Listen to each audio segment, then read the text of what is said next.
Ակիմ Մկրտչյանը նկարահանվել է Ելենա Արշակյանի «Ծաղիկներ ձյան տակ» հեռուստասերիալում, ճիշտ է նրա դերը շատ կարճ տևեց, սակայն հասցրեց սիրվել հեռուստադիտողի կողմից։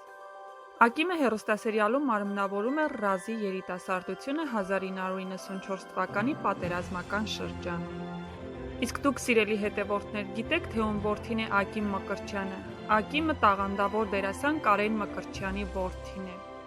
Սա նշանակում է, որ հենց որդին է մարմնավորել հոր երիտասարդության շրջանը։ Հիշեցնենք, որ ֆիլմում գործողությունները սկսվում են 1994 թվականին, որտեղ մեր հերոսը մեկնում է ընկերների հետ պատերազմ, ընկերները մահանում են, վիրավորվում են, իսկ ինքը գերեվարվում է։ Հետո արդեն ինքը հայտնվում է մերօրյա Հայաստանում եւ կանգնում է մի շարք դժվարությունների առջեւ։ Երկրորդ պատերազմի թեման չի շոշափվում, որովհետեւ այն այնքան նուրբ թեմա է, որ բարդ է դրան անդրադառնալը, բայց ֆիլմում խոսվելու են այնպիսի խնդիրների մասին, որոնք երկրորդ պատերազմից հետո են առաջացել, պատմում է սցենարիստը։